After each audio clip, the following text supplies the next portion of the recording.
na igreja, de compromisso. Esse não começou bem. Ou começou, né? Às vezes é livramento. Por acaso, alguém que perdeu uma aliança. Ô, irmão. Tá com cara? Não, eu acho que é aliança. De compromisso.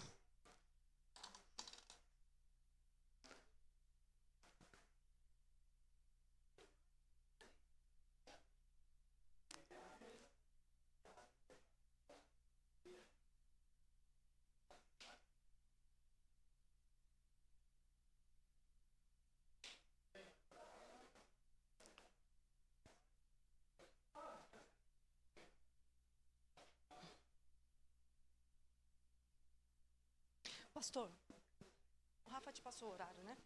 Passou. Às 10 agora, intervalo. É, a gente tem um intervalo e a gente volta.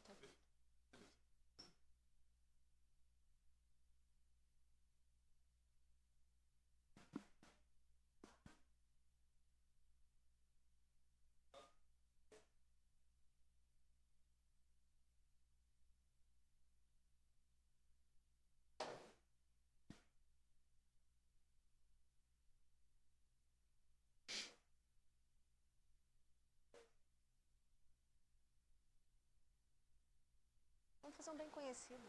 Oi? Fazer um bem conhecido. Perdão? Vamos fazer um bem conhecido. É grande é o Senhor, tá pensando? Beleza. Melhor. Você precisa de ajuda com alguma coisa?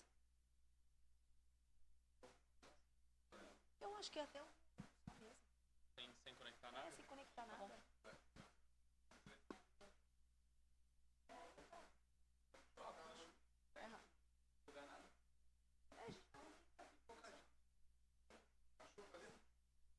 Tem uma aí.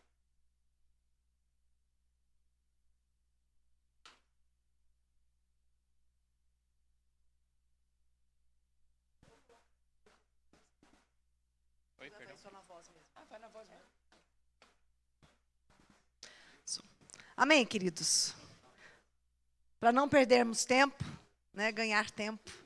Bom dia, bom dia. Dormiram bem? Tomaram café da manhã? Não? Não? Nós vamos, às 10 horas, nós vamos ter um intervalo, né, de uns 15, 20 minutinhos. E aí nós preparamos um cafezinho rápido para a gente tomar. Enquanto isso, que Deus te dê força, graça e sustente sua fome, né, te alimentando a sua alma.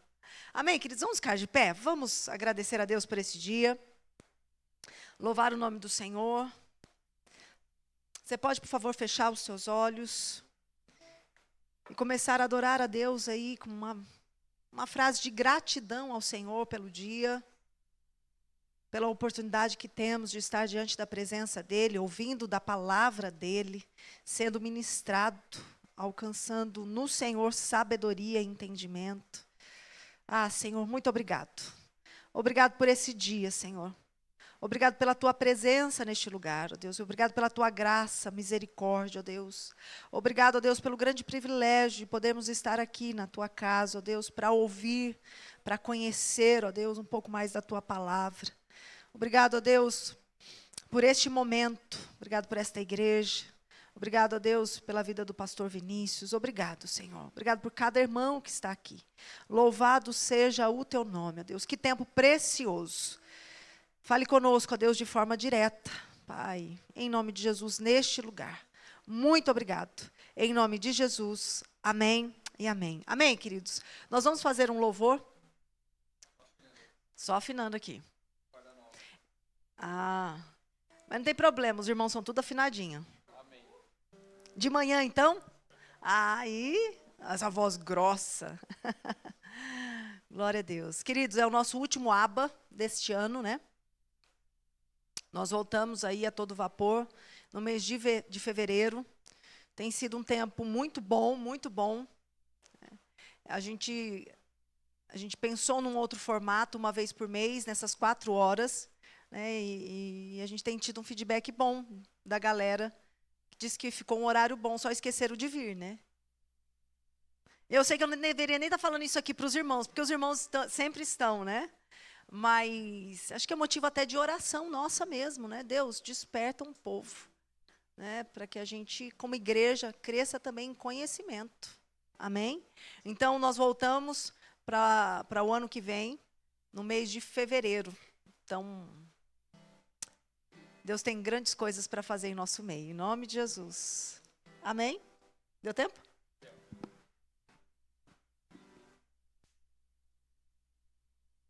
Está preparado aqui.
Deus, louvado seja o nome do Senhor.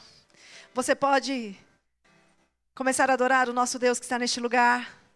Santo, santo, poderoso é o teu nome, Jesus. Pai, como é bom saber que o Senhor está neste lugar, ó Deus. Como é bom, ó Pai, saber que as nossas mentes, ó Deus, A cada um de nós que estamos aqui, ó Deus, pedimos que a nossa mente possa ser levado cativo à Tua presença, Deus. Todo pensamento contrário, Senhor, tudo que vem para tirar a nossa atenção, todo sono, Senhor, toda canseira, Pai, toda falta, Pai, em nome de Jesus, tira do nosso coração, da nossa mente, ó Deus. Pai, pedimos que agora, ó Pai, estejamos completamente, ó Pai, como uma terra seca, Pai, desejosa para absorver a chuva. Assim, ó Deus, a nossa mente, ó Deus, esteja desejosa para absorver a Tua palavra neste lugar. Santo, maravilhoso, glorioso, majestoso, grandioso, só Tu és o Deus Todo-Poderoso. Nunca haverá e nunca existirá, ó Deus, alguém como o Senhor, nunca, Deus. Tudo é obra e feitura das Tuas mãos. Obrigado, Jesus. Toda a honra, toda a glória seja dada ao nosso Senhor que está neste lugar. Amém? Você pode dar uma salva de palmas ao Senhor Jesus. Glória a Deus, glória a Deus. Obrigado, Fih. Pode se assentar, queridos. Eu quero chamar aqui o pastor, doutor, teólogo, né? Vinícius Couto, né? Um homem que Deus nos deu o presente de conhecer há uns 2 anos atrás. E eu tenho certeza absoluta, pastor, que há um desejo no nosso coração até mesmo de se aprofundar naquilo que você veio ministrar para nós. Então, fique atento. Todo mundo trouxe um caderno? Alguém precisa de um bloquinho, alguma coisa? Uma pessoa. Então, vou providenciar para você. Amém? É isso aí. Pastor, fique à vontade. A hora que você também quiser dar um time, tranquilo.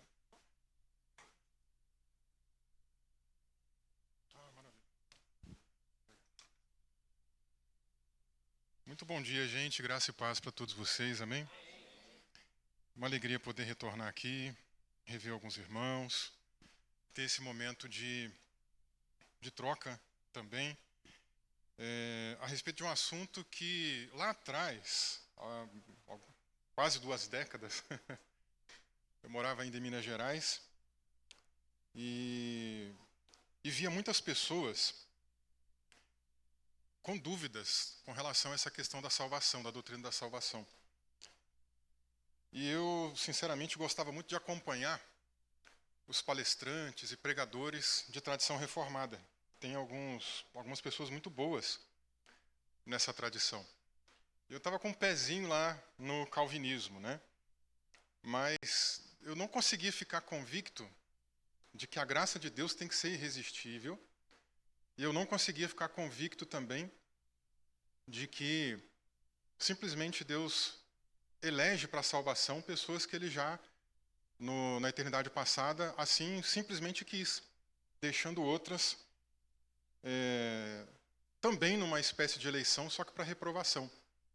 Isso não entrava na minha cabeça, porque eu olhava para a Bíblia e lia, por exemplo, o apóstolo Paulo dizendo que o desejo de Deus é que todos sejam salvos. Eu via a ideia de que se há essa vontade em Deus e Ele pode salvar a todos, porque então Ele não salva a todos. A lógica, né, seria mais coerente se o calvinismo assumisse o que a gente pode chamar de universalismo. Mas o universalismo também não é bíblico, porque existem pessoas que não vão crer e, consequentemente, não serão salvas. Assim, nós encontramos na grande comissão de Marcos, no capítulo 16. Nós encontramos no texto mais talvez conhecido do Novo Testamento, que é João 3,16. Então isso não entrava realmente na minha cabeça, né? Eu comecei lá atrás a ler alguma coisa. Eu sempre via esses irmãos de tradição reformada dizendo que o arminianismo é uma teologia pelagiana, né? E aí talvez alguns estejam ouvindo isso pela primeira vez. O que é pelagianismo? Vem de um monge bretão chamado Pelágio, que viveu no século V, quarto para o quinto, que teve uns debates com Agostinho. Agostinho vocês já devem ter ouvido falar. E o Agostinho defendeu, então, a doutrina do pecado original, e o Pelágio negava isso, dizia, não, o ser humano tem arbítrio totalmente livre, a imagem de Deus no ser humano não foi atingida em absolutamente nada, o ser humano está intacto, nasce espiritualmente neutro, ele peca porque ele quer, e se ele quiser, ele consegue viver na impecabilidade. Assim o Pelágio dizia. E o Agostinho rebateu isso veementemente, né? Aí eu via os irmãos reformados dizendo que os arminianos eram pelagianos. Eu, claro, não conseguia concordar com o pelagianismo em hipótese alguma. A doutrina da depravação total, ou pecado original, que é a mesma coisa, para mim era algo que não tinha como negociar. Porque eu achava que o arminianismo não cria nisso. Aí um dia de curiosidade eu falei, deixa eu ver se eu consigo ler as obras de Armínio. Aí consegui as obras, comecei a ler. Na época não tinha ela publicada para a gente em português ainda, fui lendo. Fui identificando que não era nada daquilo que eles diziam. Eu falei, nossa, mas Armínio defendia assim o pecado original. Tem trechos das obras de Armínio que ele critica diretamente as ideias de Pelágio. Tem trechos que ele critica não só o Pelágio, mas tem um outro cara que veio um pouquinho depois, chamado João Cassiano, que defendeu uma coisa no meio do caminho entre o agostinianismo e o pelagianismo, que era a ideia de que a imagem de Deus não foi totalmente afetada, só uma parte dela. Havia ainda o livre-arbítrio, a pessoa poderia ir em direção a Deus por conta própria, autonomamente, e Deus ia concluir o restante. E isso também foi considerado heresia. E depois a gente vai olhar aqui biblicamente, a gente vai explicar um pouco melhor dos conceitos.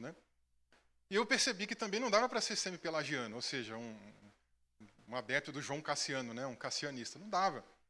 Mas quando eu li Armínio, eu falei, mas é isso aqui que eu me identifico, é isso aqui que eu creio, é assim que eu penso. Porque no nosso meio, inclusive arminiano geral mesmo, muita gente acha que o arminianismo é uma teologia centrada no livre-arbítrio, gente. E não é. Nós vamos ver aqui hoje que o arminianismo não crê em livre-arbítrio, mas eu vou definir o que é livre-arbítrio também, daqui a pouco, tá? Então, vamos lá. Deixa eu começar aqui, dando um panorama rápido, pelo menos do contexto da teologia arminiana, que talvez também seja a primeira vez que alguns estejam ouvindo falar sobre isso. O que é arminianismo, no final das contas? Deixa eu até voltar ali. Voltou.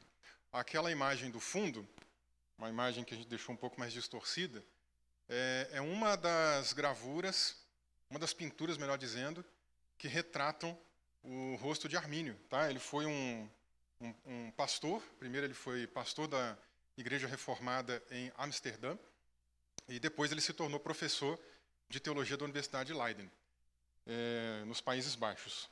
E aí, aqui um breve panorama, só para a gente entender um pouquinho da questão histórica. Bom, vocês estão vendo ali um mapa, por quê? Porque é muito comum a gente falar Holanda, mas, na verdade, Holanda é uma das províncias. Países Baixos é o nome do país, ele tem várias províncias, naquela época do Armínio também já era assim. E aí, enfim, ele acaba desenvolvendo a sua teologia num contexto de muita disputa teológica. A reforma protestante nos Países Baixos ela foi uma reforma muito complexa. Se vocês pegarem livros de história do cristianismo, às vezes eles dão pouca ênfase, falam poucas coisas só. Às vezes tem 10 páginas, às vezes tem 15, 20 páginas. E na época que eu estava fazendo meu doutorado, eu resolvi, para entender melhor e depois chegar na minha tese especificamente, conhecer melhor esse processo de reforma protestante, por lá. Aí convidei algumas pessoas daqui, de fora do Brasil também, que dominavam determinados assuntos, porque, como eu falei, é muito complexo, são muitos movimentos lá dentro. E o resultado acabou depois sendo um livro. Eu até não tenho ele aqui, mas depois, se vocês tiverem curiosidade, quiserem adquirir, vocês não vão conseguir comigo, mas na editora tem. Chama-se Editora Reflexão, e o nome do livro é Intolerâncias Religiosas nos Países Baixos. Porque ali a gente conta a história da reforma protestante por lá. É um livro que deu aí umas 700 e poucas páginas, para vocês terem ideia. Porque é um movimento muito complexo, gente. A gente precisa entender que, primeiro, teve ali a entrada do luteranismo. Embora foi o primeiro grupo, não foi o grupo que ganhou notoriedade. E eu sempre me perguntei por quê, afinal de contas, porque é tão pertinho, Países Baixos de Holanda, a Alemanha, depois disso, a gente tem um movimento anabatista chegando, por volta ali da década de 1520. Depois a gente tem o movimento menonita, por volta da década de 1530. Depois a gente tem a tradição reformada ganhando força, chegando com ímpeto na década de 1540. A gente tem outros movimentos menores, que a gente chama de espiritualistas. Tem outros movimentos mais heréticos também que surgiram por lá. E o catolicismo meio que convivendo. Porque nessa época, os Países Baixos estavam quase entrando numa guerra civil, que foi a Guerra dos 80 Anos. Quando essa guerra estourou, nós temos ali um movimento de independência. Países Baixos, nesse tempo, até ali a década de 60, pertenciam à Espanha. E depois é que, de fato, eles vão angariando a sua independência. Aí dura realmente 80 anos, né, essa guerra, e um período bem complicado. O catolicismo convivendo junto, mas muita intolerância. Por isso que o nome do livro é Intolerância Religiosa. E a minha tese foi procurar a ideia de Armínio a respeito, a mentalidade de Armínio a respeito do conceito de tolerância, que ainda não era um conceito da época, é um conceito do século XVIII, né? Aí eu fui cavando e descobrindo os conceitos realmente da época, que eram paz, irenismo, concórdia, liberdade de consciência, que são os termos que abriram caminho para o conceito moderno de tolerância. Então foi muito interessante conhecer esse ponto de vista todo, né? Esse pano de fundo todo. É uma época também de muito racionalismo teológico. Tanto que tem alguns historiadores que chamam esse período de confessionalização de escolasticismo protestante. Se você pegar o movimento escolástico, era muito filosófico, muito voltado principalmente para a linha aristotélica. E o que está acontecendo aqui no protestantismo é a mesma coisa. Estão muito preocupados com a questão doutrinária, com os documentos confessionais. Eles matam por isso nessa época, inclusive, prendem pessoas, cometem situações assim assustadoras. Os anabatistas, por exemplo, foram os que mais sofreram. Eles, muitas das vezes, foram executados por afogamento. E tinha lá a lei do terceiro batismo. O que era essa lei? Como as tradições protestantes iniciais mantiveram a ideia do batismo infantil, os anabatistas foram aqueles que questionaram isso, dizendo, não, tem que se batizar quando a pessoa tiver consciência e tal.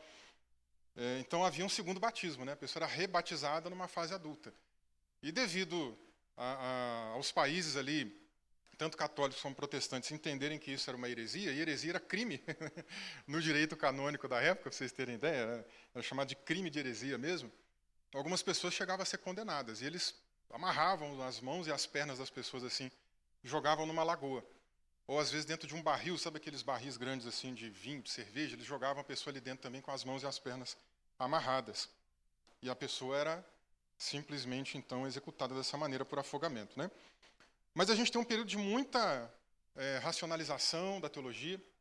O calvinismo mesmo, por exemplo, do próprio João Calvino, é modificado. Não sei se vocês sabiam, mas Calvino não acreditava que a expiação de Jesus, que a morte de Jesus, foi apenas por um grupo. Calvino acreditava que Jesus morreu por toda a raça humana. Então, lá um pouco mais à frente, a gente tem aqui o Teodoro de Beza, que foi o cara que substituiu Calvino na Universidade de Genebra. E ele, por ser um grande intelectual e um adepto também da filosofia aristotélica, da metodologia também, da lógica aristotélica, o que ele faz? Ele repensa o caminho calvinista. E ele muda algumas coisas. Inclusive a lógica da dupla predestinação também meio que acaba vindo aqui na conta do Teodoro de Beza. Bom, Armínio surge nesse contexto, gente. Inicialmente, ele não é um teólogo que briga com a sua tradição. Na minha pesquisa, o que eu, pelo menos, identifiquei é que assim, ele está mais preocupado com algumas questões filosóficas, ele gosta muito de filosofia e tal, até que lá na frente, na década de 1590, especificamente nesse ano mesmo, vamos lembrar que ele nasceu em 1559, tá? Então, em 1590, já pastoreando a igreja de Amsterdã, ele foi convocado para debater com um católico que era um baita de um filósofo na época, que eu tenho, inclusive, muita admiração pelos textos dele voltados para essa questão da liberdade de consciência, que é o Dick Kuhnhardt. E também dois ministros, dois pastores reformados, que pastoreavam na cidade de Delft, também lá nos Países Baixos. E qual era a confusão? Qual era a treta aqui para a gente entender? Esse filósofo, primeiro católico, ele questionava o calvinismo, dizendo assim, olha, se o calvinismo é verdade, então Deus é o autor do mal moral, Deus é o autor do pecado. Por quê? Se Deus decreta tudo antes da queda acontecer, ele decretou a queda, ele decretou o pecado, ele quis que Adão pecasse, ele predestinou Adão a pecar. Então a culpa, entre aspas, é de quem? É de Adão que pecou? Não, Adão obedeceu ao decreto de Deus, então a culpa tem que ser de Deus, Deus é que tem que ser o autor do mal moral. Aí isso gerou muita confusão, e esses ministros começaram a reposicionar a ordem dos decretos. Começaram a dizer, não, então peraí, vamos pensar aqui. Deus, na verdade, começou a predestinar as pessoas para a salvação depois da queda. Só que isso também trazia outros problemas, porque mexia com a ideia da onisciência divina, com a imutabilidade, enfim. E aí gerou uma controvérsia terrível nos Países Baixos, e eles chamaram o Armínio, que foi um estudante prodígio em todas as universidades que ele passou. Ele passou pela Universidade de Leiden primeiro, depois ele foi para a Universidade de Genebra, teve uma tretazinha lá, mas não teve nada a ver com teologia, foi filosofia. Ele foi para Basileia, depois voltou para Genebra, e o pessoal queria até dar um doutorado para ele. Ele falou, não, eu sou muito jovem, não quero isso agora. Né? Então, assim, era uma mente brilhante da época, e convocaram ele. Aí ele começou a ler os debates e falou, gente, uma coisa aqui não está certa, não. Não vai dar para defender a minha denominação. E ele entra numa crise que, de acordo com a minha pesquisa, deve ter demorado cerca de 7 anos, porque isso se deu em 90, e aí tem vários trechos de cartas dele, trocando com amigos, né, mencionando que ainda estava em dúvida e tal, não tinha se posicionado. Em 97, ele começa a clarear um pouco mais seus pensamentos e a chegar no que a gente chama hoje como arminianismo. Em 98, ele escreve uma carta para um amigo pessoal dele, defendendo a eleição condicional, ou seja, a não predestinação rígida do calvinismo, de uma maneira bem interessante, a partir da lógica aristotélica e de um modelo de um filósofo que também tentou melhorar essa lógica aristotélica, que era o Petrus Ramos. Então, ele usa também a lógica ramista lá. É bem interessante a construção que ele faz e tal. Né? Enfim. Então, ele também começa a atacar dali para frente o calvinismo, a repensar o caminho. Só que, gente, na época era inaceitável. Armínio corria o sério risco de também ser preso, de também ser executado. Então, ele temia.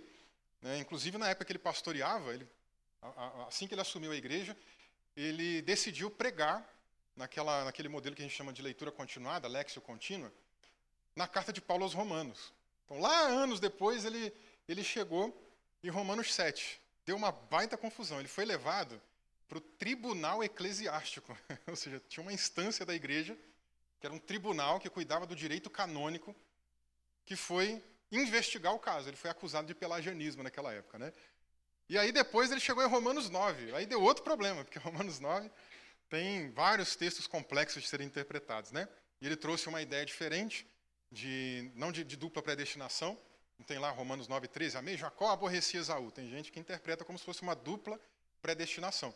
Não, ele interpreta ali como se fosse uma eleição corporativa, desses sujeitos representando, na verdade, nações. E, gente, cá entre nós, a interpretação dele está correta, tanto que diversos biblistas hoje, mesmo de tradição reformada, concordam que Romanos 9 está falando de eleição corporativa. Se tiver curiosidade, tem um artigo meu, aí pela internet, que é amei Jacó, aborrecia Esaú, uma análise de Romanos 9:13. Aí eu faço todo um caminho exegético lá, trago também, inclusive, depois as referências desses reformados, né, biblistas, que concordam com essa perspectiva. Então, depois você, de curiosidade, pode ler, tá bom? Bem, como é que ia solucionar essa tensão, essa treta na igreja, essa querela na igreja? A igreja reformada, ela era de um modelo, a forma de governo dela era um modelo sinodal. Então, para resolver, tinha que ter um sínodo. Né? Ou seja, a gente não tem assembleias locais, distritais, gerais. Né? Então, como se fosse assembleia geral, assim, tinha que reunir todo mundo dos Países Baixos inteiro para discutir aquela temática. Qual que era o problema de fazer isso rapidamente? Os Países Baixos estavam em guerra com a Espanha. Guerra sangrenta. Inclusive, Armínio perdeu os seus irmãos e a sua mãe numa invasão da Espanha na cidade natal dele, que era a cidade de Old Vater. Eles invadiram, foi um massacre terrível. A gente tem iconografias, né, que retratam o que aconteceu. Só para vocês terem ideia da crueldade dos espanhóis, eles mataram muitas crianças, mulheres, penduravam, às vezes, mulheres grávidas num celeiro, assim, amarravam as mãos delas, abriam a barriga, arrancavam o bebê, matavam a criança. Isso era uma coisa terrível. Tacaram fogo na cidade inteira. Né? Então, não dava para simplesmente baixar a guarda, vamos fazer agora um sínodo e resolver isso aí. Enfim, então Armínio acabou não vivendo o suficiente para ver um sínodo acontecer. Ele morreu em 1609 de tuberculose, ou talvez de algum outro problema pulmonar, não é muito claro, né? E devido a isso, a gente também acaba tendo ali algumas pessoas que sucedem ele defendendo a sua teologia, defendendo os seus princípios, que ficaram conhecidos como remonstrantes. Por quê? Porque eles escreveram um documento chamado Remonstrância. O que é remonstrância? Protesto. Eles foram protestar contra o calvinismo rígido. E aí esse documento tem 5 pontos, que vai dar origem aos famosos 5 pontos do arminianismo, e que também, na verdade, acabaram por dar origem, é mais popularizado, né, aos 5 pontos do calvinismo. Porque o calvinismo reagiu, e no século XX, eles foram muito inteligentes e conseguiram montar um acrônimo, né, que deu muito certo, que é o acrônimo TULIP, no inglês, né? Tulipa. E vem muito a calhar também, porque Países Baixos eram, naquela época, os maiores produtores de tulipa do mundo. Né? Gente, uma vez, quando eu estava no doutorado, né, eu estava procurando livro de tudo quanto é coisa, cultura, para entender melhor o pano de fundo de lá. Né? Eu trabalhei com história das mentalidades.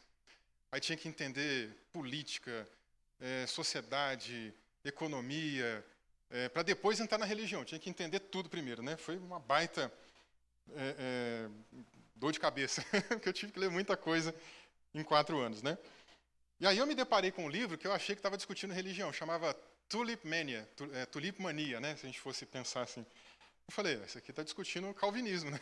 Não, estava discutindo a cultura, de fato, ou melhor dizendo, a floricultura da época e a especificidade das tulipas nos Países Baixos. Tinha um livro de 300 páginas discutindo só isso, para vocês terem ideia de como que realmente o negócio era importante para eles. Né? E o que era tulip? Né? Vem lá do inglês, o T vem de total depravação, já vou falando logo em português. Né?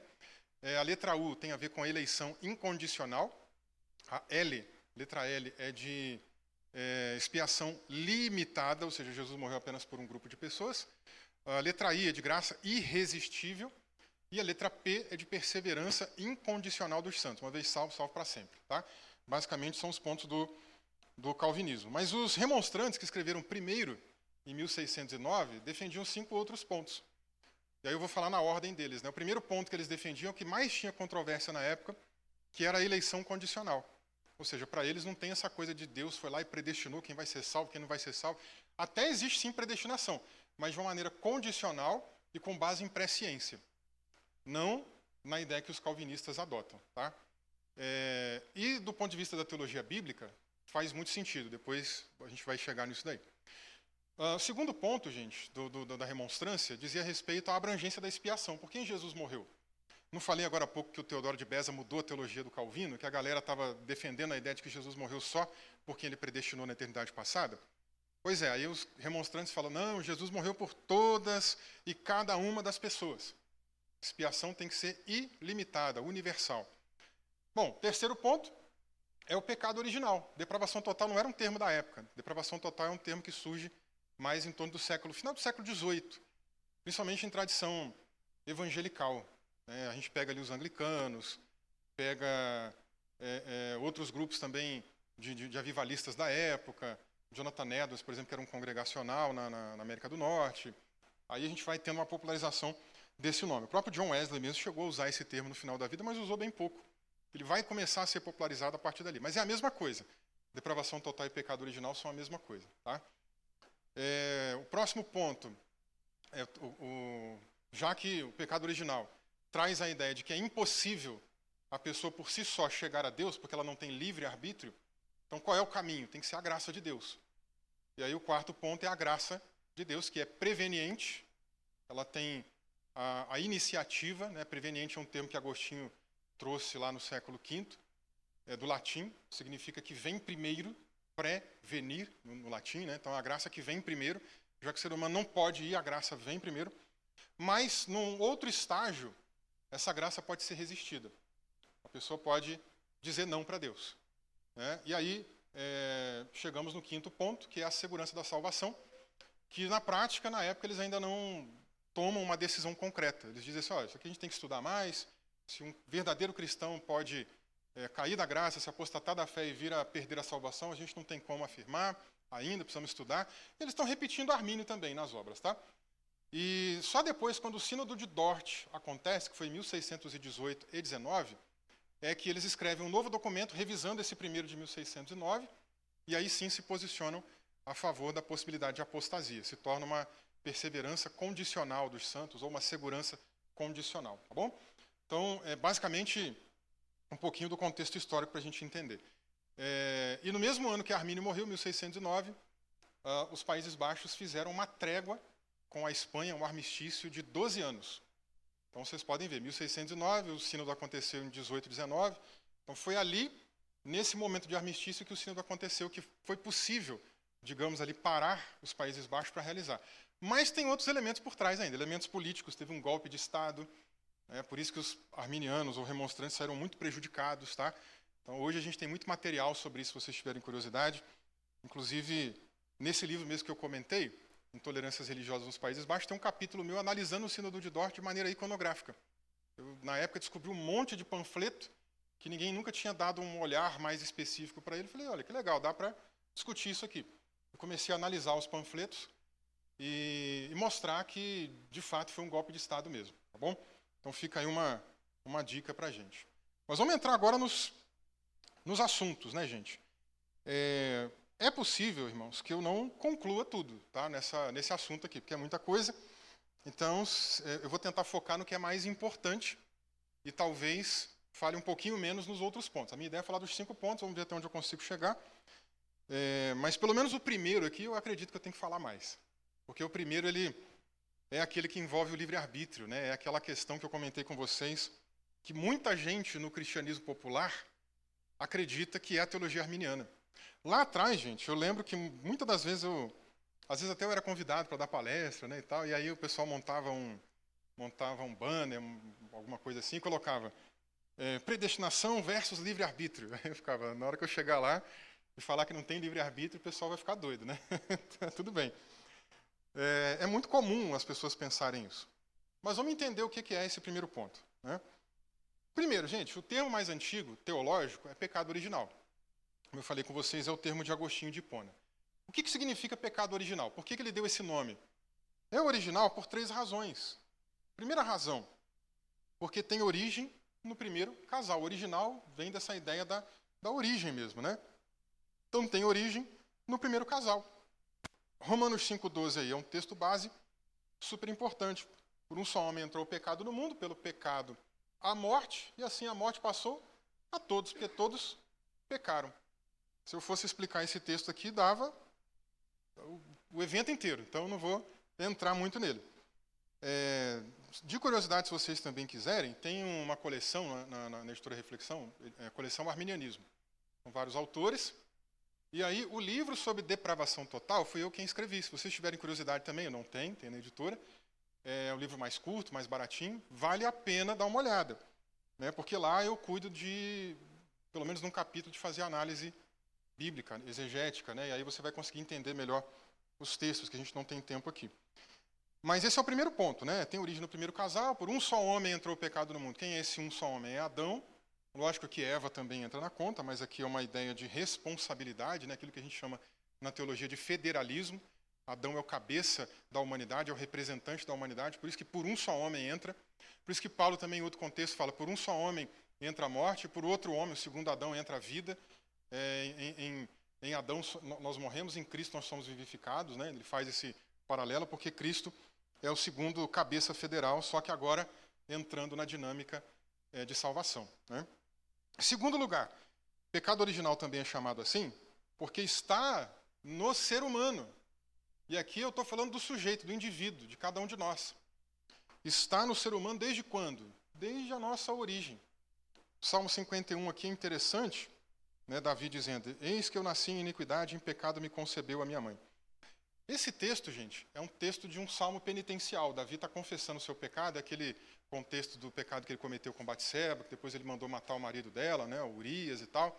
Depois o profeta vai lá e chama a atenção do rei, ele se arrepende, e etc. Né, e depois ele escreve esse salmo aqui. É um salmo de arrependimento ligado àquele evento. Tá? E o argumento dele, se você ler o salmo todo, é que o pecado dele não foi só aquele dia, ou só aquele intervalo de tempo. Não, o pecado dele é desde sempre. Desde que ele é um ser humano, desde que ele é um sujeito, ele é pecador, porque o pecado está na sua substância, na sua natureza. Então, ele apela aqui para essa questão de quando ele estava ainda informe no ventre da mãe. Desde que eu sou um feto, por assim dizer, eu já estou em iniquidade. Eu já tenho essa natureza pecaminosa.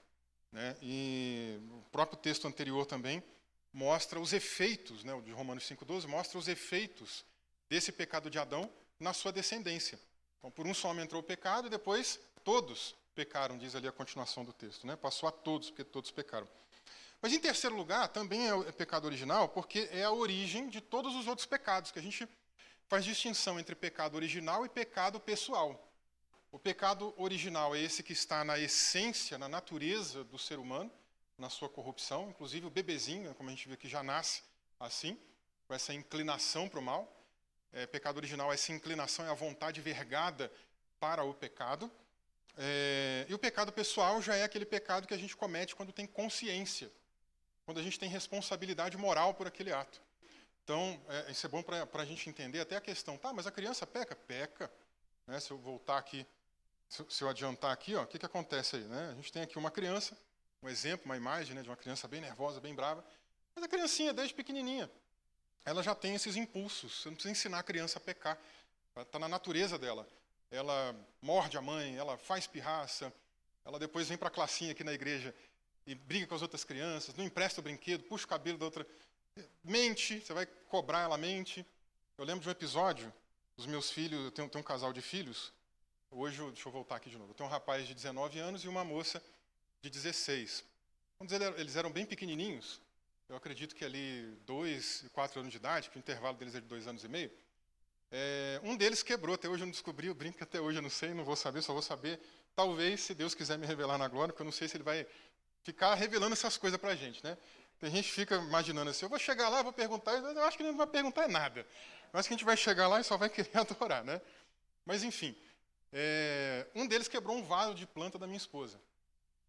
Aí eu fui neles, né? Falei, Luiz, que é o mais velho. Falei, e aí, foi você que quebrou o vaso da sua mãe? Não, foi a Priscila. Aí eu olhei para a Priscila e falei, Priscila, foi você? Aí ela estava ainda começando a falar, né? Ela apontou o dedinho, Luiz. Falei, pronto, agora, quem é que quebrou? Vou precisar da sabedoria de Salomão para decifrar, mas até hoje não decifrei, até hoje eu não sei, né?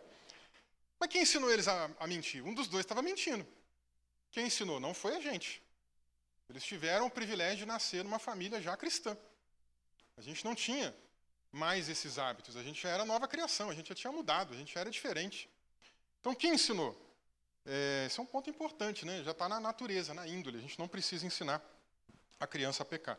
E o pecado original como origem dos demais pecados, a gente pode dialogar com Tiago, aí no capítulo 1, versículos 14 e 15, né? Ele comenta, cada um, porém, quando é tentado, é atraído e engodado pela sua própria concupiscência. Ele fala que a concupiscência aqui é uma linguagem que tem a ver com o que a gente está chamando de pecado original. Em muitas cartas paulinas é a ideia da carne, tá? Seria o termo bíblico, né, correspondente. E concupiscência aqui no grego tem a ver com a ideia de uma armadilha, de uma arapuca. Ou seja, a nossa natureza é uma arapuca se a gente não tomar cuidado. E cada um é tentado segundo a sua própria natureza corrupta. Vocês podem ver que tem gente que tem mais debilidade, talvez, para cair em pecados sexuais, outros têm talvez mais debilidade para cair em pecados de mentira, de falar mal do outro, etc. Cada um talvez tem alguma ou algumas fragilidades maiores, né? Então, por isso que ele fala, havendo concebido, ou seja, a pessoa deu vazão à natureza corrupta, dá luz ao pecado, e o pecado consumado gera morte, né? Ou seja, aqui é a ideia do pecado pessoal, tá? A pessoa cometeu o pecado pessoal aí. Vamos ver um pouquinho aqui a respeito agora de Armínio e também até de John Wesley, com relação a essa doutrina importante para a gente, tão cara para nós, né? Primeiro, Armínio é interessante a divisão que ele faz da imagem de Deus. Lá em Gênesis 1, 26, nós temos a narrativa bíblica dizendo que Deus estava criando, façamos o homem à nossa imagem, conforme a nossa semelhança. E o que aconteceu com a queda? O que a queda provocou na imagem de Deus no ser humano? Será que foi perdida totalmente? Será que ficou alguma coisa?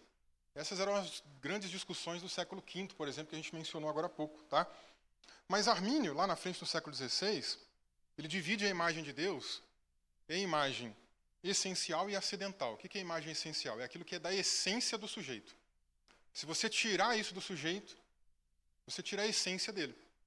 Você desumaniza ele. Ele deixa de ser um sujeito. Então ele precisa ter. O que está nessa imagem essencial? Que para Wesley aqui seria a imagem natural. É a mesma coisa, tá? O que a gente encontra nessa dimensão da imagem de Deus? a gente encontra o que lá no século XVII um teólogo anglicano chamado Edward Stillingfleet chamou de livre agência. Ó, diferente de livre arbítrio. O que é livre agência? Lutero chamava de arbítrio inferior. Martinho Lutero. O que é arbítrio inferior ou livre agência? São as decisões que a gente toma na esfera natural. Não envolve necessidade de oração, não envolve espiritualidade, não envolve uma revelação divina. Hoje de manhã, provavelmente, você abriu seu guarda-roupa e foi escolher uma roupa. Então, aquilo foi um ato da sua livre agência, uma decisão que você tomou que não envolvia em aspecto nenhum a necessidade de uma oração. Você não precisou dobrar o seu joelho e falar, Senhor, me revela aqui que roupa eu vou hoje lá. Não precisa. Assim como quando você vai ao mercado e de repente tem 5 marcas de leite, você também não dobra o joelho. Eu espero nunca ver isso num supermercado, né? Alguém dobrando o joelho, já pensou, meu Deus, me revela aqui que marca de leite eu levo para casa hoje. Não precisa, porque é uma decisão puramente natural. Lógico que aqui também a gente tem outros fatores, tá? A questão dos sentimentos, a capacidade relacional, a capacidade de governo, uma série de outras coisas estão também inclusas aqui nessa imagem essencial.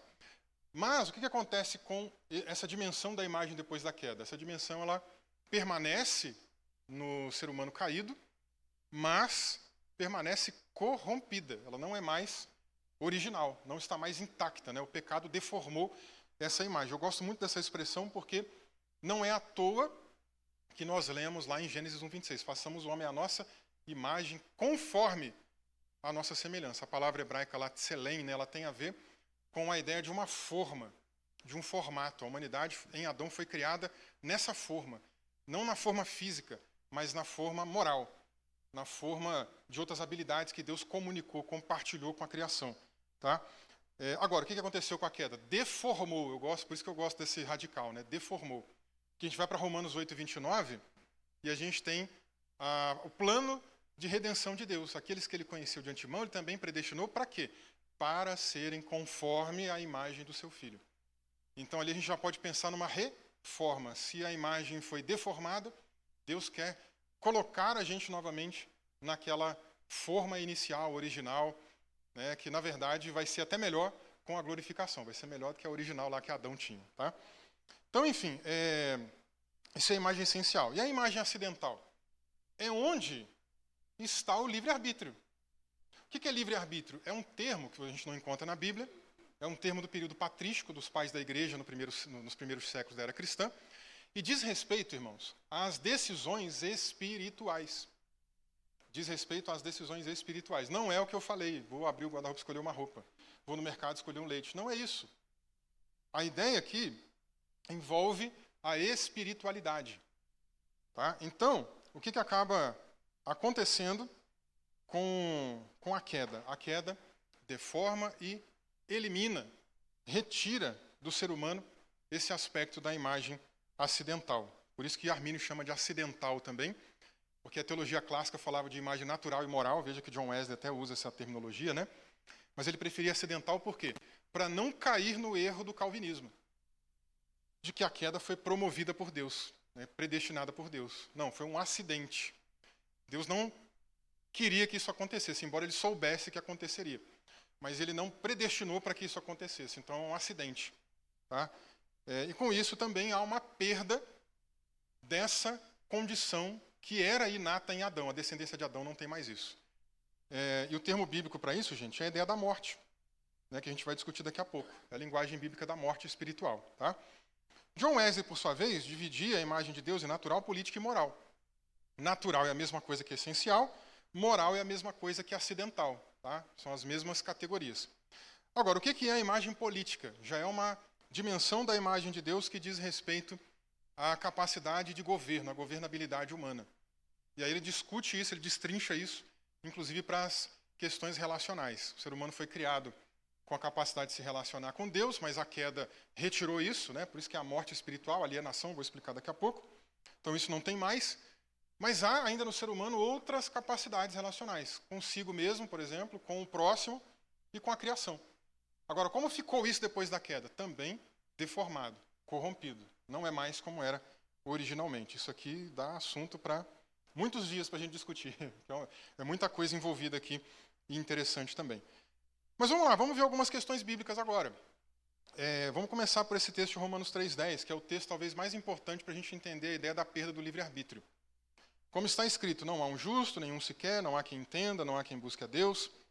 Todos se extraviaram, juntamente se fizeram inúteis, não há quem faça o bem, nem um só. Deixei algumas coisas em negrito para nos ajudar.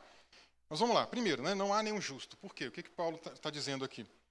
Não há ninguém que possa levantar sua mão e, pelos próprios méritos, dizer assim, não, peraí, eu sou uma pessoa justa, eu mereço ir para o céu. Não existe essa pessoa, simplesmente ela não existe. E muita gente acha que existe, muita gente se acha, inclusive, nessa posição. No mato, no roubo, no uso de drogas, né? E parece que Deus só está faltando falar, eu preciso de você aqui, vem para cá. A pessoa não entendeu ainda o que o pecado fez conosco. Nós podemos pecar contra Deus, irmãos, de várias maneiras. Podemos pecar desobedecendo os preceitos divinos, seus mandamentos morais, né? Você volta na lei de Moisés, tem 613 mandamentos, que a gente pode subdividir em mandamentos que eram civis, que tinham a ver com a nação de Israel, não tem nada a ver com a gente mais. Temos leis que são cerimoniais, da própria religião do antigo Israel e depois do judaísmo, né? Temos leis que são alimentares ou dietéticas, de coisas que eles podiam comer, coisas que não podiam comer. E isso parcialmente ainda é discutido no Novo Testamento. Não, a gente não segue mais aquelas leis do Antigo, senão a gente não podia comer camarão, não sei se alguém gosta, a gente não poderia comer carne de porco. Então isso no Novo Testamento não é problema. Mas algumas coisas, o Concílio de Jerusalém diz que é melhor evitar, como comidas sacrificadas a ídolos, sangue, carne sufocada, né, que também envolve o sangue, etc. Tá? E por fim, as leis de característica moral, que são atemporais. O Novo Testamento as repete em alguns momentos, em outros momentos nem precisa repetir, porque é tão claro que envolve o nosso ethos, né, o nosso caminhar, que aquilo, na própria lógica espiritual, a gente entende que é uma coisa correta. Por exemplo, o Novo Testamento não fala de incesto diretamente. Né? Tem até um caso lá em Corinto que a gente pode discutir próximo disso, mas não é a mesma coisa que é discutido especificamente na lei de Moisés. E nem de bestialidade, por exemplo, que seria a relação sexual com animais. Mas quer dizer que o Novo Testamento agora aprova isso? Lógico que não. É um pouco desse bom senso que a gente comentou. Né? Então, enfim, temos essas categorias. Quando a gente desobedece qualquer uma dessas leis que envolve a moralidade, nós estamos pecando contra Deus. E são muitas, né, gente? O que mais? Nós podemos pecar contra Deus também, às vezes, com palavras. Tem gente que fala mal do outro, tem gente que conta mentira, tem gente que fala palavrão. São pecados que a gente verbaliza, que a gente oraliza. Podemos pecar contra Deus com sentimentos, deixando o ódio nos dominar, não perdoa alguém, guardamos raiva, talvez inveja, ciúme, coisas do tipo, né? Estão envolvidas aqui. Quarto lugar, podemos pecar por omissão, deixando de fazer alguma coisa. Tiago diz que quem sabe que tem que fazer o bem e não faz, peca. Eu acredito que a gente faz isso aí o tempo todo, né? Várias vezes por dia. Em Mateus 25, a parábola das ovelhas e dos bodes, a gente tem lá, partem de mim, malditos, porque eu tive fome, vocês não me deram de comer, tive sede, vocês não me deram de beber. Estive forasteiro, vocês não me abrigaram, estive preso, vocês não foram lá. Enfim, eles vão perguntar, mas quando a gente deixou de fazer isso? Quando vocês deixaram de fazer um dos meus pequeninos, deixaram de fazer a mim. Aí dá um frio na espinha, né? Que a gente pensa assim, nossa, a gente faz isso o tempo todo. A gente nem, às vezes, fala do evangelho, do amor de Cristo para as pessoas. A gente também está omitindo o favor de Deus em muitos momentos. E aí, como é que fica essa questão? Pode piorar mais um pouquinho. Vou responder como é que fica essa questão. Pode piorar mais um pouquinho. Já ouviu falar da lei de Murphy, né? Tem várias leis lá. É o Edward Murphy o nome dele. Uma das leis dele é nada é tão ruim que não possa piorar. Se já está ruim, vai piorar mais um pouquinho. Esse cara era pessimista beça. E aí, podemos ainda pecar, gente? Aqui, ó, pensamento. Tem uma frase que muita gente usa sem saber que é do Lutero, que é aquela frase assim, eu não posso impedir o passarinho de sobrevoar a minha cabeça, mas eu posso impedir ele de fazer um ninho na minha cabeça, né? Ele está falando da nossa mente, dos nossos pensamentos. E na mente humana, passam de 140 mil a 180 mil pensamentos por dia.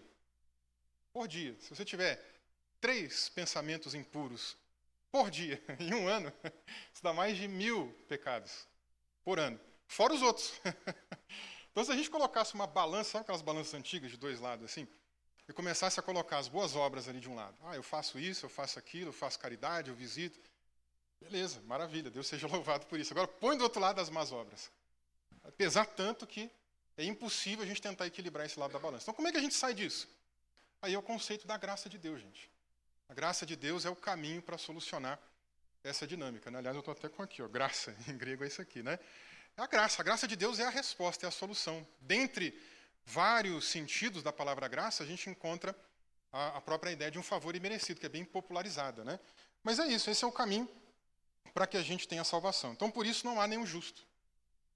Por isso que Paulo discute a doutrina da justificação. Não da justiça humana, mas da justificação. Ele pensa no cenário de um tribunal romano, quando o juiz batia o martelo e declarava o réu justo. Se a gente se for olhar pelas nossas obras, todos nós somos réus. Mas pelos méritos, não nossos, mas de Cristo, o sangue de Cristo nos cobre de todo pecado, e ele bate o martelo e declara a gente justo. Isso é justificação. Então não há um justo, por méritos próprios. Nenhum sequer. E aí a gente entra no livre-arbítrio. Não há quem entenda. O que é esse entendimento que ele está falando aqui? É a questão do entendimento espiritual, gente. Ele não está falando do entendimento comum, das ciências que a gente desenvolve, etc. Não é disso aqui que ele está falando. Ele está falando do entendimento espiritual. Paulo fala num outro lugar que muita gente acha as coisas de Deus loucura, porque não entendem, não tem a mente de Cristo. Mas a gente já tem. Por isso que a gente já começa a entender alguma coisa. Em 1 Coríntios capítulo 4, Paulo fala também lá a partir do versículo 1 que os homens devem nos considerar ministros de Deus, despenseiros dos mistérios de Deus. O que era um despenseiro ali? Era uma pessoa que, no mundo antigo, poderia até ter a ver também com um tesoureiro da cidade, mas, em geral, era um tipo de almoxarife. Era alguém que cuidava de um estoque. Era um mordomo, né, que talvez a palavra mordomo hoje gere uma imagem mental diferente, né, daquela pessoa com a bandejinha na mão, tal, mas não era isso antigamente. Era um tipo de almoxarife, um analista de estoque, uma pessoa que cuidava de coisas do seu senhor. Né? Então, nós somos despenseiros do quê? Paulo diz ali, dos mistérios de Deus. Porque antes, quando a gente não tinha Jesus, era mistério, a gente não entendia. Você abria a Bíblia, olhava e falava, não é possível, não estou entendendo nada, né? Até que Cristo veio, colocou a mente dele em nós, abriu o nosso entendimento, e agora a gente está começando a entender um pouquinho. A gente ainda não entende tudo. Paulo fala que a gente vê como se fosse por um espelho, mas vai ter um dia que não vai mais haver essa coisa embaçada. Vai haver um dia que a gente vai ver o Cordeiro de frente, de perto. E aí tudo vai ser dissipado. Né? Então não há quem tenha entendimento. E o entendimento aqui também, muitas das vezes, vai acompanhar uma série de outras passagens bíblicas interessantes. Como, por exemplo, quando a gente pensa na própria questão de Paulo pregando lá em Atos 16 para um grupo de mulheres na região de Filipos. Ele vinha pregando e uma mulher ali, inclusive, se destaca no meio das outras, que é a Lídia, vendedora de púrpura. E diz o texto bíblico que Deus abria o coração de Lídia para que ela ficasse atenta ao que Paulo dizia. O que é o coração ali? Não é a nossa concepção latino-americana de uma coisa emocional, gente. É a concepção oriental antiga de mente, de intelecto, que minoritariamente pode envolver emoções também, mas em muitos contextos dos escritos antigos, coração é uma metáfora, um simbolismo para a ideia de mente, de mentalidade, de entendimento. Não acabamos de ver aqui que não há quem tenha entendimento? O que Deus está fazendo com Lídia? Abrindo o entendimento, mostrando para ela o Evangelho. Quando Pedro trouxe o seu primeiro sermão pentecostal, aquele pentecostal mesmo, raiz, em Atos capítulo 2, ele começou, depois do batismo com o Espírito Santo, a dizer para as pessoas, olha, vocês mataram o Filho de Deus. Vocês, na concepção deles, não tinham entendimento. Na concepção dos judeus, quem era Jesus? Um falso profeta, um herege. Quando Pedro começa a mostrar para eles quem é o Filho de Deus e o Espírito Santo está agindo, convencendo, o que acontece com eles num determinado momento? Eles olham uns para os outros. O que faremos agora, irmãos? Matamos o Filho de Deus. Agora o entendimento chegou. E a linguagem bíblica é que eles se compungiram em seu coração. Você continuar lendo Atos 2. O que é compungir, primeiramente? Né? Significa, lá no grego, a ideia de uma espada ou de algum objeto perfurante que perpassa, talvez, o corpo. Né? E ali só que é o coração. E o coração a gente acabou de ver que não é o órgão coração e muito menos também a questão emocional. E sim a questão intelectual, do entendimento. O que Deus fez ali? Mas avançou no entendimento deles, né? Que agora eu vou entregar um pouco da minha idade, né? Caiu a ficha, que hoje os jovens já não sabem mais o que é isso, né? Não tem nem ideia. caiu a ficha. Eles agora entenderam, matamos o Filho de Deus, ele não era um herege. Olha a gravidade do que fizemos. Estamos perdidos. Será que Deus vai me perdoar porque eu estava lá colaborando, gritando, mata o filho, mata ele. Será que Deus vai me perdoar disso? O que faremos agora? E aí Pedro responde para eles, né? Se arrependam e cada um de vocês sejam batizados para a remissão dos pecados. E aí é outra coisa interessante, se arrependam. O que é arrependimento? Arrependimento é justamente mudança de mentalidade, de entendimento. A palavra metanoia no grego é basicamente isso, é uma mudança de entendimento. Não há quem tenha entendimento. Como é que eu vou me arrepender sozinho? Não consigo. Mas quando a graça de Deus abre o meu entendimento, me ilumina e me convence, Deus agora está habilitando para mim essa possibilidade de tomar essa decisão. Por isso, gente, que até resumindo, a gente não fala mais na tradição arminiana de livre-arbítrio, mas de arbítrio liberto. Por quê? O arbítrio, pegando lá a sacada do Martinho Lutero, o arbítrio, pensando na ideia espiritual, está escravo, inclinado para o pecado. O que a graça de Deus faz nesse momento que vem ao encontro do pecador perdido? Ele é como se ele estivesse arrancando os escombros. Imagina uma pessoa presa debaixo de escombros, imóvel, sem possibilidade de sair dali. É como se a graça fosse removendo os escombros. E agora que alguma coisa foi feita por ele, ele vai poder agir. Né? Então, esse é o nosso conceito arminiano, wesleyano, da tensão aí do arbítrio. Não é livre arbítrio, porque não é uma coisa natural, você não tem isso de si, mas o arbítrio é tornado liberto. A gente um dia foi feito livre pela graça de Deus para poder tomar a decisão de se render ao senhorio de Cristo. Né? E aí, por isso, se não tem entendimento, quem é que vai buscar verdadeiramente ao Deus verdadeiro? Porque aqui não há quem busque a Deus, é nesse sentido. Que há pessoas que buscam, mas buscam do seu jeito. Se você ler Romanos 1, volta lá, que é um bloco, 1 a 3 é um bloco de discussões que Paulo está trazendo sobre a universalidade do pecado, criticando o judeu que se achava superior, etnocêntrico e tal, né? Aqui no capítulo 1, ele vem mostrando alguns desses problemas, de pessoas que começaram a criar divindade segundo a própria imagem, segundo a própria semelhança, inverteram, né, a questão.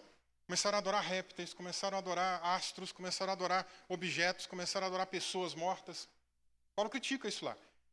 E por isso não há quem busque a Deus. Porque se não tiver entendimento, como é que a gente vai buscar? Lembra lá o dia que Filipe foi movido pelo Espírito para pregar para um eunuco, né, que estava voltando para Candace? Ele vai lá, vê lá o rapaz lendo alguma coisa de Isaías, fala, e aí, você entende o que lê? Entendimento? Ele, não entendo. Como é que eu vou entender se alguém não me explicar? Então, sem entendimento, a gente não chega lá. Mas com a graça de Deus, o entendimento é dado, é revelado. E por isso que a gente hoje é despenseiro dos mistérios de Deus. O que significa isso? Estou talvez no ônibus, no Uber. Estou no hospital, fiquei doente, aí vou ficar reclamando que eu estou doente. Não, às vezes eu estou lá no hospital, estou no pronto-socorro, estou em algum lugar, e posso ser um despenseiro dos mistérios de Deus, que vai ter alguém do meu lado precisando ouvir uma mensagem. E eu vou lá no estoque da palavra de Deus, e a pessoa está dizendo, eu estou com tal problema. Ah, você está com tal problema? Espera aí, deixa eu pegar um mistério aqui para te revelar, para te explicar. Você vai lá no estoque, arranca aquele mistério, entrega para aquela pessoa e explica para ela. E ali a graça de Deus está usando você para mover aquele assunto. Né? Bem, outra questão importante é a ideia da morte espiritual. Vamos lembrar que lá no Éden, Deus já havia dito para Adão, não coma do fruto do conhecimento do bem e do mal. Você pode comer de tudo, menos daquele ali. Que o dia que você comer, você vai morrer. O que é morte? Adão não sabia ainda o que era morte. Mas o texto foi escrito também já lá, provavelmente no século XV ou XVI a.C., na época de Moisés. E ali as pessoas já tinham uma noção de morte, já têm um entendimento mais claro do que é isso. E morte é uma representação, uma metáfora para alienação, separação. Quando nós perdemos um ente querido, um amigo querido, a gente não tem mais comunicação com aquela pessoa. Perdemos esse contato. O que acontece aqui da morte é esse efeito espiritual, principalmente. Claro que tem um efeito físico também. Adão viveria direto, né? Mas agora tem uma perda de longevidade, os dias começam a ser contados para baixo. Mas o efeito mais impactante e importante para a gente discutir é a morte espiritual. Adão perdeu o contato com Deus. Quando Adão pecou, ele foi procurar Deus? Não foi. Quem foi procurar quem? Adão foi procurar Deus. Adão, cadê você? Adão ainda tentou se esconder. Isso é o efeito do pecado. A alienação, a separação. O orgulho espiritual entra no coração do ser humano, no entendimento humano, e ele acha que é dono de si, que é senhor de si, que sabe quais são as melhores decisões, ele faz o que ele acha melhor, ele vive o seu caminho de engano, inclinado pelo pecado, né? E aí, precisamos entender esse ponto, então. Então, a queda trouxe essa morte espiritual. Em Efésios 2, 1 e Colossenses 2, 13, nós temos dois textos paralelos que Paulo comenta, né? Estávamos mortos nos nossos delitos e pecados quando Deus nos vivificou. Ou seja, quando a gente entregou a vida para Cristo, um pouco antes a gente estava na morte espiritual. A graça veio ao nosso encontro, libertou o arbítrio, trouxe possibilidade de escolha. Quando a gente escolheu, quando a gente se rendeu ao senhorio de Cristo, ele nos vivificou, nos tornou nova criação, nos regenerou, fez da gente pessoas diferentes, nos deu filiação, éramos filhos da ira. Paulo fala também em Efésios 1. Já saímos dessa condição de filhos da ira, de filhos da desobediência, que também está em Efésios capítulo 2, para filhos de Deus. Éramos inimigos, Paulo fala em Romanos. Mas em João 15, Jesus fala que agora nós podemos ser chamados, discípulos, de amigos. A condição muda, a relação muda, é uma mudança abrupta. E aqui, gente, para fechar esse ponto, a relação entre a extensão, entre a extensividade do pecado e a intensividade dela. O que é extensão aqui? É o sentido de que ela atingiu a totalidade do ser humano. Por isso que passaram a chamar de total depravação. Não tem nada no ser humano que não tenha sido afetado pelo pecado. Tudo em nós foi afetado pelo pecado.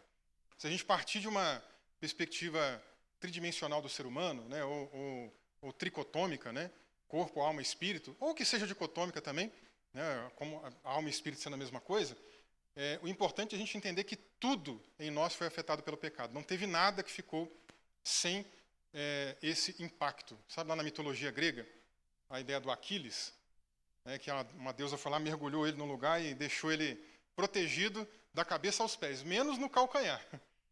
Aí, porque ela pegou na pontinha do calcanhar, mergulhou e voltou, né? O calcanhar não ficou protegido. Descobriram que aquele ali era o ponto fraco, tacaram uma flecha lá, no calcanhar de Aquiles, por isso que a gente usa essa expressão.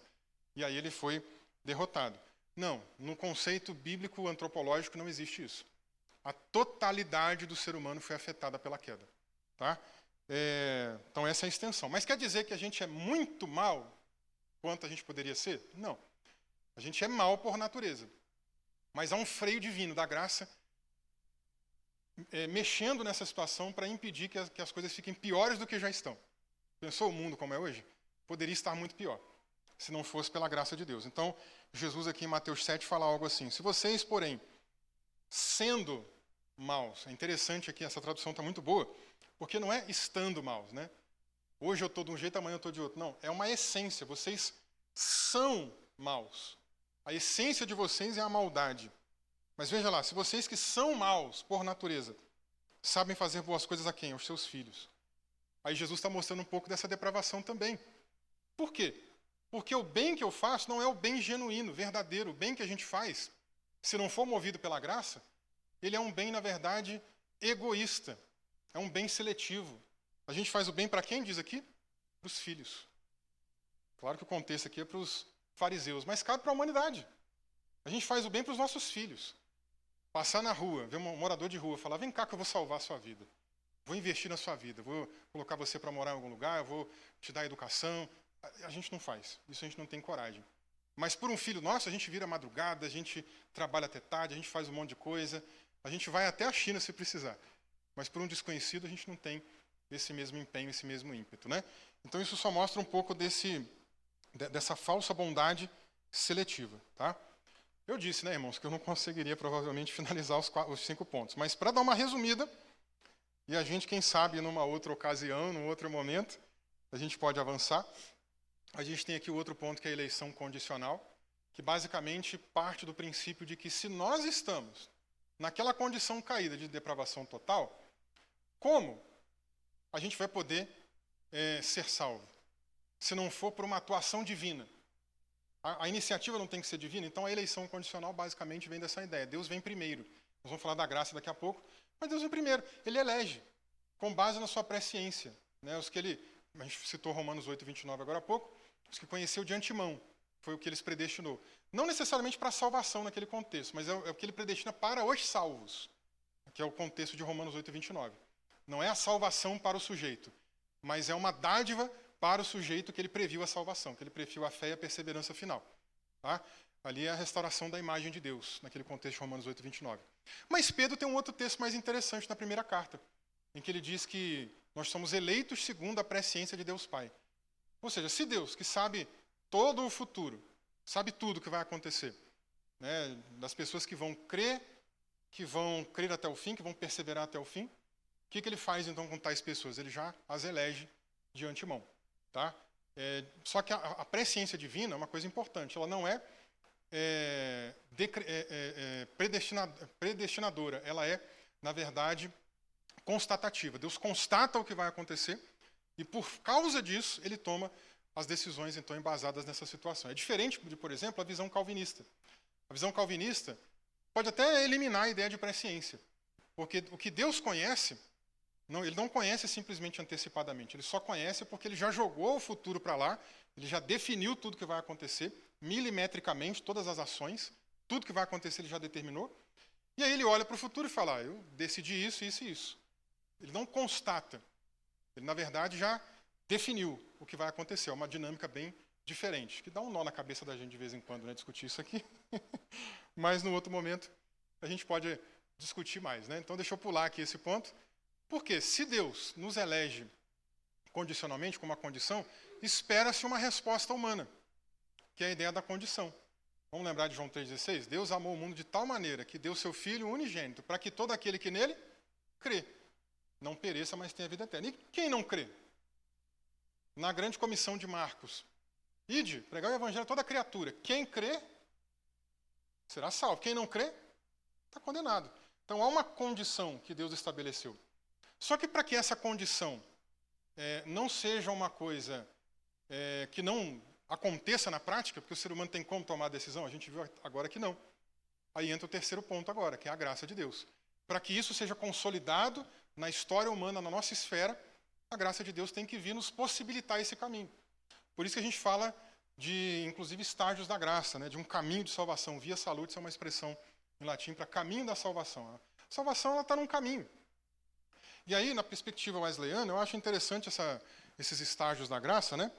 Porque Wesley fala de uma graça preveniente, graça convincente, graça justificadora, graça santificadora e, por fim, a teologia wesleyana hoje tem falado também de graça glorificadora. Se a gente lê o documento dos remonstrantes e lê alguma coisa de Armínio lá na Declaração de Sentimentos, nós vamos ver eles dizendo que a graça é o começo, é o início, é a continuação e é a consumação de todo bem. O fim lá não é o fim do término, né? É o fim de finalidade, de propósito, de consumação. Então veja, a frase que os remonstrantes repetem de Armínio, né? A graça de Deus é o início, é a continuação e a consumação de todo bem. Deus está do começo ao fim, gente, na salvação. Não é o ser humano que está fazendo alguma coisa, é Deus quem está fazendo e possibilitando a escolha humana. Se a gente um dia disse sim, foi pela graça, foi pela obra de Deus, não pelo mérito humano. Tem até muitos calvinistas que dizem, tá vendo, a pessoa responder é um mérito. Não, nunca foi. Né? Então, se fosse assim, Paulo estaria dizendo que há um mérito nisso, né? Quando ele, em Romanos capítulo 5, menciona que nós somos justificados, pois, pela fé. Ou seja, há uma relação de causa e efeito. A fé tem que vir primeiro, para que depois, como consequência disso, venha a ação divina de justificação. Nós somos justificados pela fé. É a sequência bíblica, né? E não há mérito. Lá atrás, aquele filósofo católico lá que eu mencionei, né, o Dick Kuhnhardt, criticando os calvinistas, que já usavam esse argumento de que responder à graça de Deus é um mérito, e que isso levaria a salvação para as obras, né? Ele dizia, não, imagine comigo um mendigo, uma pessoa na rua pedindo esmola, e alguém de bom grado resolve dar uma quantia para aquela pessoa. A pessoa, o mérito é de quem ao dar o dinheiro? Da pessoa que está dando o dinheiro. Ela arranca o dinheiro e vai entregar. O fato de um mendigo levantar a mão para receber gera mérito para ele? Nenhum. O mérito é de quem está entregando. Então a possibilidade de crer que é dada por Deus é do mérito divino, não humano. Mas, nesse meio do caminho, Deus torna essa situação possível. O que antes era impossível é tornado possível agora. Por isso que é um caminho. Graça preveniente nada mais é do que a iniciativa de Deus na salvação. Deus vem primeiro. E aí, gente, aqui é um negócio interessante, né? A graça de Deus na teologia arminiana, a gente diz que ela é irresistível, resistível. Irresistível, resistível. Por quê? Porque o primeiro estágio é irresistível. Deus não pede licença. Posso ir aí falar contigo? Ele vai. Quando você está pregando o evangelho e Deus está indo lá, usando a tua vida, ele está indo. Ele não pergunta, posso ir? Ele vai. Quando Paulo estava pregando para as mulheres lá, e Deus foi lá, abriu o coração, ele perguntou, Lídia, posso abrir o seu... Não, ele foi lá e abriu o entendimento dela. Então, esse primeiro estágio é irresistível. Mas há o segundo estágio, que o Wesley chama de convincente. É tudo uma graça só, tá, gente? Não são graças diferentes. São momentos diferentes do modus operandi da graça de Deus. Então, no segundo estágio, que é quase concomitante com o primeiro já, né? Imagina, Deus vem ao ser humano, abre o entendimento, convence. Aí a pessoa vai, aquilo que eu falei, vai cair na ficha, o que aconteceu lá com a pregação de Pedro. Elas vão entendendo que elas são pecadoras, que sem a graça de Deus não tem como. Né? E aí, naquele momento de convencimento, a pessoa agora, com o arbítrio liberto, vai poder tomar a decisão de se render ou de rejeitar a graça divina. E tem muitos textos que mostram essa possibilidade de rejeição. Tá? Deixa eu ver, tem alguns aqui que eu separei. Ali, ó, quando o Espírito Santo vier, ele vai convencer do pecado, justiça e juízo, né? Em João 16. Aqui no Salmo 81. Eu sou o Senhor teu Deus, tirei do Egito, abre a tua boca, eu encherei.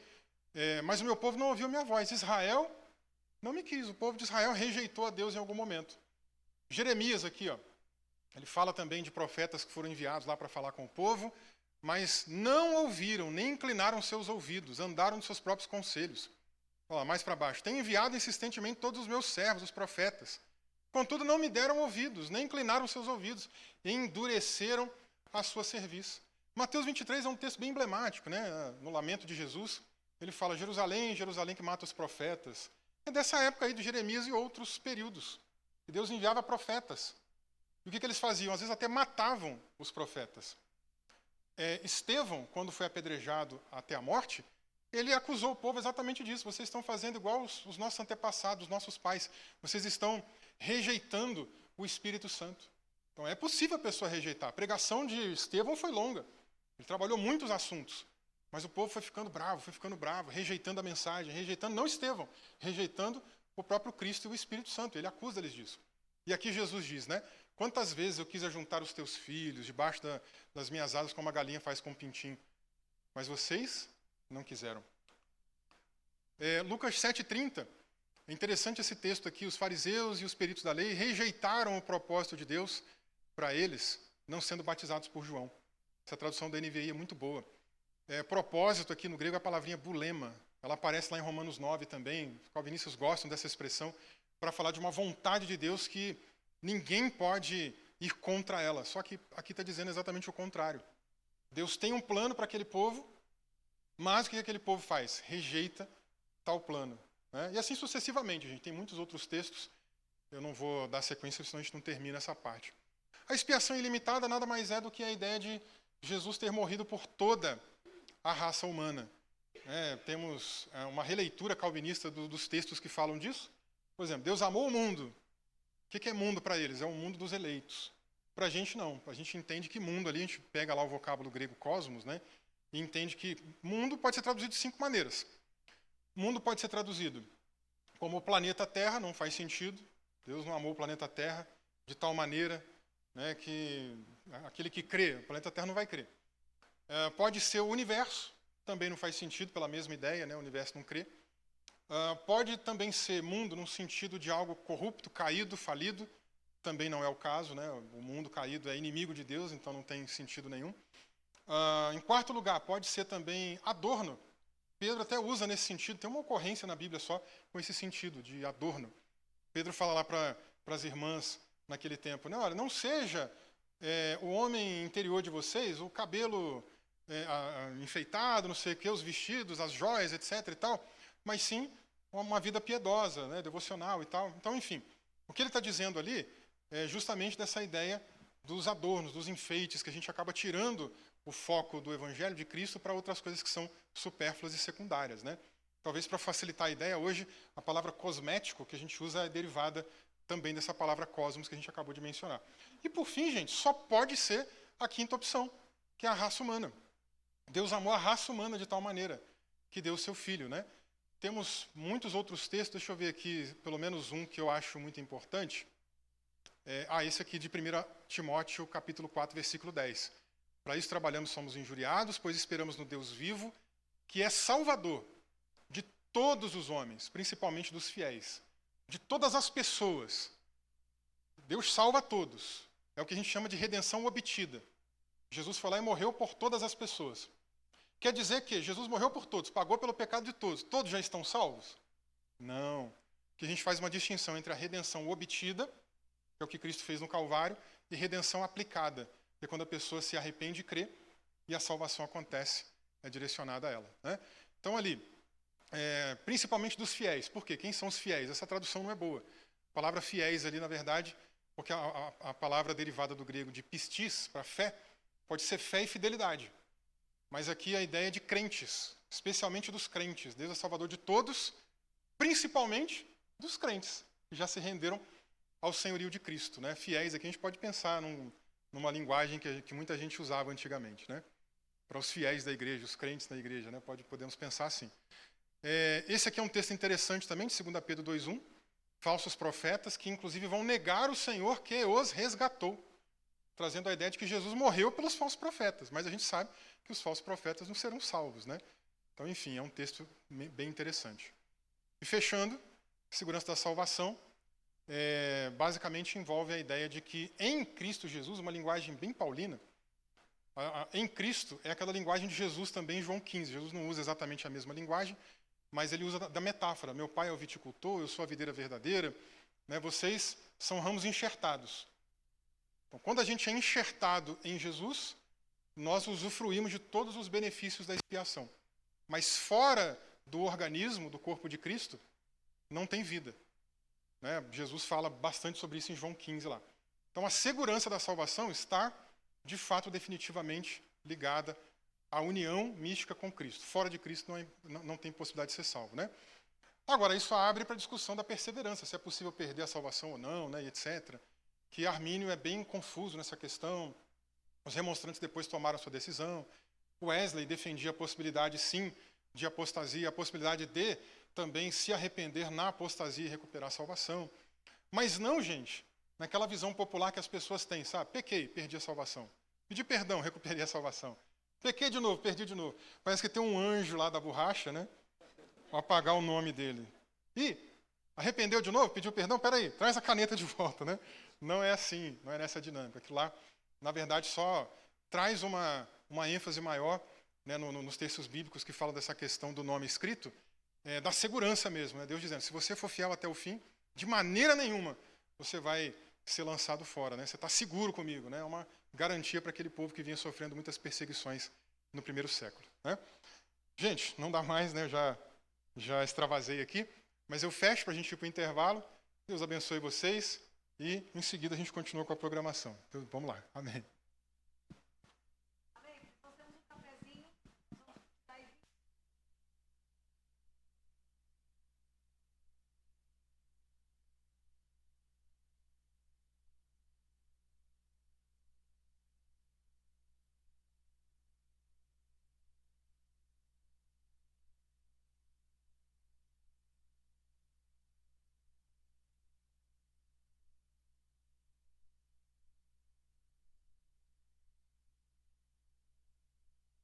Queridos, antes da gente ir para o café, vamos tirar uma foto?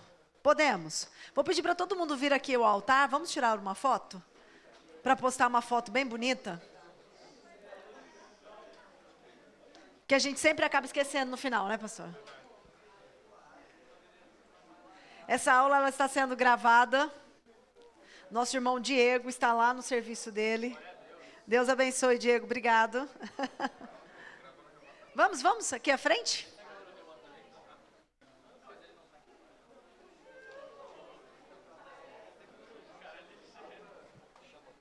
Vamos lá, gente, senão a gente perde tempo do cafezinho.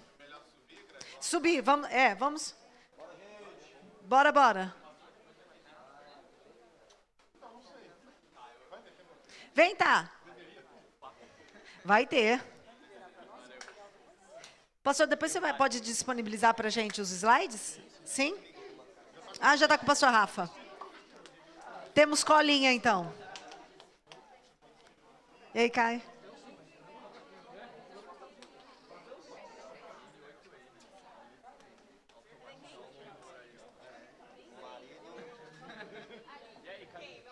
Vamos juntar aqui rapidinho?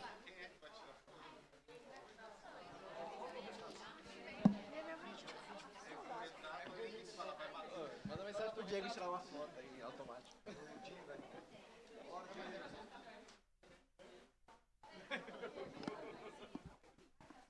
Deu certo? Coração nem gesto. Coube todo mundo? Mas falta o Diego, falta o Diego.